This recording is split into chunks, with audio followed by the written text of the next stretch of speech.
अब मुझे बताइए कि छत्रपति संभाजी महाराज का जन्म कौन से किले पर हुआ था? शिवनेरी। छत्रपति संभाजी महाराज की जन्म तारीख? काय माहिती। अभी यहाँ पे आप लोगों ने जो समाधि देखी है वहाँ पर नीचे में उनके मृत्यु का दिन लिखा हुआ है, वो तारीख क्या है? 16 मई। तो बेटा आपको पता है छत्रपति धर्मवीर संभाजी महाराज के पिताजी का नाम क्या था? शाहजी। बेटा आपको पता है संभाजी महाराज का जन्म कौन से किले पे हुआ था?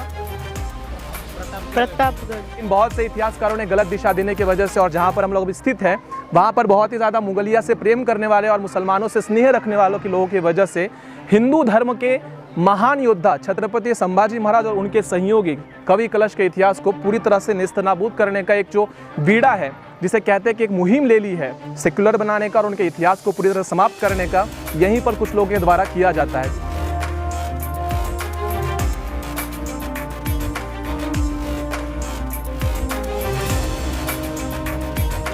जय श्री राम सनातनियों, स्वागत है आप सभी का अपने YouTube channel Ashutosh Jha thoughts के अंदर। जैसा कि मैंने आप लोगों से पहले वचन दिया था कि आने वाले समय में मैं इतिहास की वीडियो आपको उसी जगह पर जाकर दिखाऊंगा। तो सबसे पहला जो आज का स्थल है वो है महाराष्ट्र के पुणे में से 50 किलोमीटर स्थित धर्मवीर छत्रपति श्री संभाजी महाराज की समाधि, जहां पर उनका बलिदान हुआ था, तुड़ापुर और बड़ू। शायद ही भारतीय जगत में किसी को यह जगह के बारे में ज्ञात होगा। महाराष्ट्र के कुछ हिस्सों के बारे में अगर छोड़ दिया जाए तो शायद ही धर्मवीर छत्रपति संभाजी महाराज का इतिहास भारत के कोने कोने तक पहुंचा है। तो मेरा ये फर्ज बनता है कि आप लोगों तक छत्रपति धर्मवीर संभाजी महाराज का इतिहास आप लोगों तक लेकर आऊं।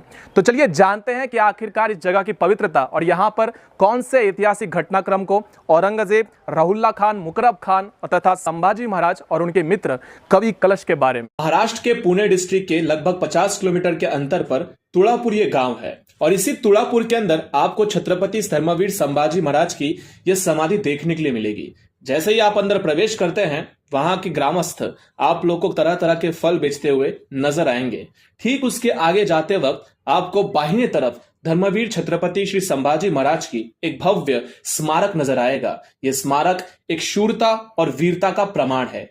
इस स्मारक की दैनंदिन पूजा की जाती है, जो कि पिछले 35 वर्ष से श्री सुप्रतिष्ठान हिंदुस्तान के द्वारा वहां के धारकरी के अथवा वहां के बच्चों के द्वारा प्रतिदिन किया जाता है। समाधि स्थल में प्रवेश करने के तुरंत बाद आपको सबसे पहले नजर आएगा संगमेश्वर का मंदिर, यानी कि भगवान शंकर का मंदिर। इस मंदिर का इतिहास कुछ यूं है कि छत्रपति श्री शिवाजी महाराज के पिता महाराज शहाजी राजे भोसले, इन्होंने सन 1633 के अंदर इस मंदिर का जीर्णोद्धार किया था और इस मंदिर को पुनः पवित्र स्थल में स्थापित किया था और भगवान शंकर की मूर्ति भी स्थापन की थी।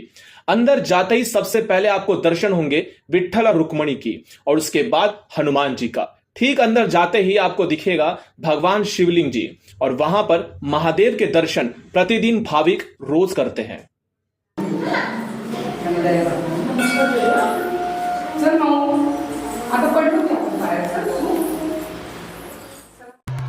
चुप हो जाओ शंभू राजे, यह हमारा मामला है और हमारे मामले में दखल अंदाजी पसंद नहीं। आप अभी गुलाम हो, गुलाम। खबरदार दिलेर, जुबानावर, या शंभूला कोणी गुलाम बनवू शकत नाही। अरे मी या सह्याद्रीत घोंगावणाऱ्या वादळाचा पुत्र आहे, मराठ्यांची औलाद आहे। हिंदू धर्माची खुलेआम अशी कत्तल होताना कदापि शांत बसणार नाही। तुझ्या रक्ताचा सळा पडेल इथे दिलेर। जिथे आमचा शब्द पाळला जात नाही तिथे आम्ही एक क्षण सुद्धा थांबणार नाही। असेल हिम्मत तर दाखव अडवून।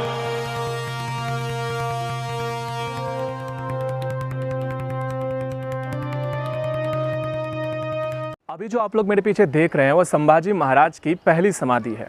संभाजी महाराज की टोटल 2 समाधि है और साथ ही साथ उनके सलाहकार, उनके साथीदार, जिनके साथ वही सारे सलूक किए थे औरंगजेब ने, जो सलूक संभाजी महाराज के साथ उनके अंतिम समय में यातनाएं देकर किया गया था, जिनका नाम था कवि कलश। अभी आप लोगों को मैंने दिखाया है संभाजी महाराज जी की पहली समाधि, जो कि है श्री क्षेत्र तुड़ापुर के अंदर। ऐसा कहा जाता है कि जब इस इंद्रायणी भामा भीमा नदी के किनार पट्टी पे जब औरंगजेब उसके सरदार राहुल्ला खान और मुबरक खान के द्वारा उनके सैनिकों के द्वारा जब संभाजी महाराज की पूरी देह को नाश कर दिया था, तब इसी गांव के महिलाओं ने एकत्रित आकर उसे सिया था और उनका धड़ वहां पर मिला, लेकिन शीर नहीं मिल पाया। जब उनके धड़ को यहाँ से एकत्रित करके उठाकर इसे अग्नि प्रज्वलित दी गई तो पहला जो समाधि बनाएगा वो तुड़ापुर में, और जो दूसरी समाधि है वो वड़ू बुद्रुक में बनाया गया था। तो अभी आप लोगों ने देखा है संभाजी महाराज की समाधि, और अब आप लोग को दिखाने वाले हैं कवि कलश। इनकी जो पहली समाधि यहाँ पर है वो आपको दिखाते हैं। बस एक बार शंभू राजा को आजाद कर दो, अपना सर शंभू राजा के चरणों में तड़पता हुआ पाएगा तू। बहुत तेज धार है, काट दो इसकी जुबान।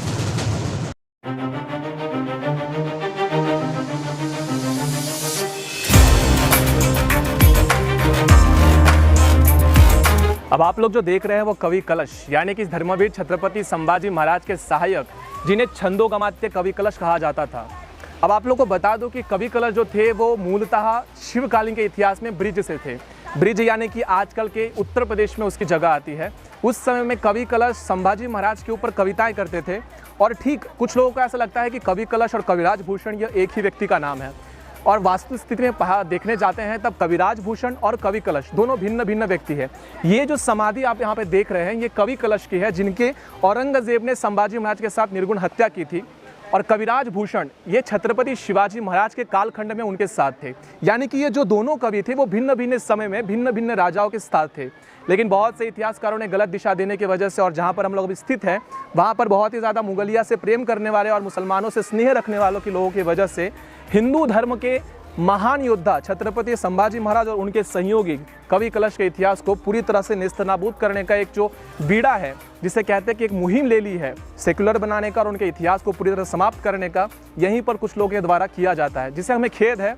लेकिन जब तक आप लोग और हम लोग हैं तब तक संभाजी महाराज के इतिहास को कोई भी धूमिल नहीं कर सकता। उनके नाम के आगे से और कवि कलश के नाम के आगे से धर्मवीर ये उपाधि कोई नहीं हटा सकता। साथियों, तो यहाँ पर हम लोग तुड़ापुर के अंदर हैं, और यहाँ पर जैसे कि मैं आप लोग को छोटे छोटे इतिहास की जानकारी दे रहा हूँ, साथ ही साथ यहाँ पे बहुत से छोटे बच्चे देखे मैंने, जिनसे मुझे काफ़ी ज़्यादा उत्सुकता हुई कि क्या उन्हें संभाजी महाराज के इस पवित्र स्थल के बारे में या फिर उनके इतिहास की कुछ सूक्ष्म चीज़ों के बारे में पता है। तो चलिए इन छोटे से बच्चों से ही पूछते हैं कुछ सवाल, और इनके जवाब उन तक किन तक आता है थोड़ा सा हम समझने का प्रयास करते हैं। आपका नाम क्या है? आर्या। आर्या। तो बेटा आपको पता है छत्रपति धर्मवीर संभाजी महाराज के पिताजी का नाम क्या था? शाहजी। अच्छा, तो छत्रपति संभाजी महाराज के पिताजी का नाम छत्रपति शिवाजी महाराज था। कोई बात नहीं, और एक क्वेश्चन हम ट्राई करते हैं। आपको पता है संभाजी महाराज का जन्म कब हुआ था? 14 में। 14 में, आगे 16? अच्छा कोई बात नहीं। बेटा आपको पता है संभाजी महाराज का जन्म कौन से किले पे हुआ था? प्रतापगढ़। कोई बात नहीं, कोई बात नहीं, ठीक है। आप बता सकते हैं, इकड़े एक मिनट के, आप बता सकते हैं संभाजी महाराज ने कौन से आयु में ग्रंथ लिखे थे? 16 साल के आयु में। कौन से ग्रंथ थे वो? एक बुद्ध चरित्र। क्या था? बुद्ध चरित्र। ओके, बुद्ध चरित्र, और दूसरा एक था, नाम है अभी, अच्छा कोई याद नहीं आ रहा है। अच्छा कोई बात नहीं। तो संभाजी महाराज ने 16 वर्ष की आयु में जो ग्रंथ लिखे थे, पहला ग्रंथ था उन्होंने 14 वर्ष की आयु में लिखा था संस्कृत में, जिसका नाम था बुद्ध भूषणम। उसके बाद उन्होंने लिखा था नायिका भेद, 7 शतक और नखशिका, जो कि ब्रिज भाषा में थी। तो ऐसे 4 ग्रंथों का निर्माण आयु के 16 वर्ष में शंभू राजे ने किया था। हम इस बच्चों के पास वापस पहुँचते हैं जो खाने में काफ़ी व्यस्त है। इस जगह के बारे में शायद बच्चों को बहुत ही कम मालूम है, लेकिन इनकी गलती इसमें नहीं है, क्योंकि इनके माता पिता शायद जिस स्थल पे यहाँ पे लेके आए हुए हैं उन्हें भी इतिहास की थोड़ी कमी महसूस होती है कि उन तक इतिहास सही ढंग से पहुँचा नहीं। हम प्रयास करेंगे और आगे भी आप लोगों से बात करेंगे। आशा है कि आप लोग आने वाले समय में संभाजी महाराज के पिता का नाम शिवाजी महाराज याद करके आइएगा, और उनके पिता का नाम शाहजी राजे भोसले, और उनका जन्म कहाँ हुआ था? प्रतापगढ़ नहीं, पुरंदर में। तो जैसा कि यहाँ पे युवक हमारे साथ है, तो उनसे एक छोटा सा सवाल पूछते हैं कि संभाजी महाराज के पिता का पूर्ण नाम क्या था? संभाजी महाराज, शिवाजी महाराज जी, उनका पूरा नाम? छत्रपति शिवाजी महाराज। अच्छा, उनके पिता का नाम? संभाजी महाराज, शाहजी महाराज, शाहजी भोसले। शाहजी भोसले, बहुत खूब। अब मुझे बताइए कि छत्रपति संभाजी महाराज का जन्म कौन से किले पर हुआ था? शिवनेरी। शिवनेरी। तो छत्रपति शिवाजी महाराज का कहाँ हुआ था? अच्छा, छत्रपति शिवाजी महाराज का शिवनेरी पे हुआ था और छत्रपति धर्मवीर संभाजी महाराज का पुरंदर पे हुआ था। उनके जन्म तारीख क्या थी? छत्रपति संभाजी महाराज की जन्म तारीख? जन्म तारीख काय माहिती। अच्छा, तो उनकी जन्म तारीख थी 14 मई 1657। अभी यहाँ पे आप लोगों ने जो समाधि देखी है वहाँ पर नीचे में उनके मृत्यु का दिन लिखा हुआ है, वो तारीख क्या है? 16 मई 11 मार्च 1689। तो साथियों, ऐसा नहीं है कि हमारे युवक जो है उन्हें इतिहास पता नहीं है। दरअसल बात यह है कि हम अपने हिंदू धर्म का और अपने सनातन का इतिहास सही ढंग से अपने सनातनियों तक पहुंचा नहीं पाए और ना ही अपने बच्चों तक पहुंचा पाए। आज अगर हम लोग किसी भी यहाँ पर खड़े हुए हज़ारों लोगों में से अगर किसी के ढेला मार के पूछे कि सनातन का मूल मंत्र क्या है, कोई नहीं बता पाएगा। क्यों नहीं बता पाएगा? क्योंकि हमारे पाठ्य पुस्तकों में हमारे धर्मवीर, हमारे इतिहास के बारे में एक भी शब्द का वर्णन नहीं है। अगर आज यहाँ पे कह दिया जाए कि शंभू राजे और उनके साथ जो कवि कलश थे और छत्रपति शिवाजी महाराज और उनके साथ कविराज भूषण थे, इनमें भेद क्या है, उसमें भी लोग आशंका में पड़ जाएंगे कि क्या सही और क्या गलत है। अगर यहाँ पे किसी से पूछ दिया जाए कि छत्रपति धर्मवीर संभाजी महाराज के पत्नी का नाम क्या था, तो वो उनकी माँ का नाम बता देते हैं। अगर उनके पूछ दिया जाए कि उनका कालखंड क्या था, तो उनके मृत्यु के बाद का कालखंड बताते हैं। ऐसा नहीं है कि ये हंसने की बात है। आज हमने उनके राजमुद्रा के बारे में पूछा तो राजमुद्रा कोई बता नहीं पाया। श्री शंभो शिव जातस्य मुद्रा गौरी व राजते यदंकस्य विनय लेखा वर्तते कस्य नोपरी, ये बताने में हम शायद झिझक रहे हैं। और क्यों झिझक रहे हैं? क्योंकि हमें अपने बच्चों तक इतिहास पहुंचाने में हम स्वयं असफल रहे हैं। यहाँ पर किसी को भी नीचा दिखाने का उद्देश्य नहीं है, बल्कि अपने सनातन के इतिहास को नीचे जाते हुए देखने में हमें खुद लज्जा महसूस होती है।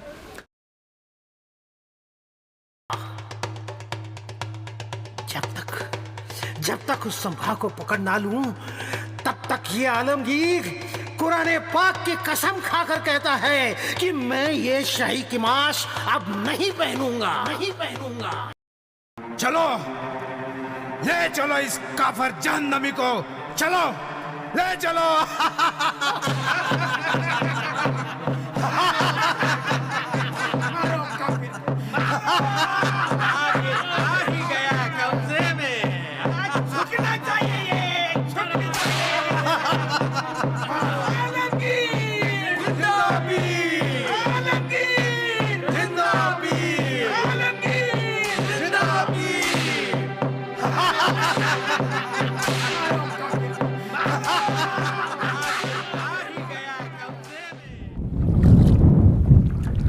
इंद्रायणी, भामा और भीमा, ये तीन नदियों का संगम में छत्रपति संभाजी महाराज और कवि कलश की जो निर्मम हत्या की गई थी, ये नदी उसी की साक्ष्य है। मैं इसे नदी नहीं कहूँगा क्योंकि हज़ारों लोगों के लिए और लाखों सनातनियों के लिए ये माँ है। और माँ जब अपने अपने बेटे को अपने सामने मरते हुए देखती है, तब उसके पानी हो या फिर आग हो, अंगारे उछल पड़ते हैं। और शायद इतिहास में इसी भामा, भीमा और इंद्रायणी नदी के अंगारे संभाजी महाराज और कवि कलश के उन छोटे छोटे टुकड़े को देखकर भी उछल पड़े होंगे और कह रहे होंगे कि काश मैं अपने हाथों से अपने बच्चों को यहाँ पर अंतिम संस्कार कर पाती। ये वही पवित्र नदी है जिसने संभाजी महाराज की अंतिम क्षणों को अपने इन्हीं आंखों से देखा है। ये वही भामा और भीमा और इंद्रायणी का संगम है जिसे त्रिवेणी संगम कहा जाता है।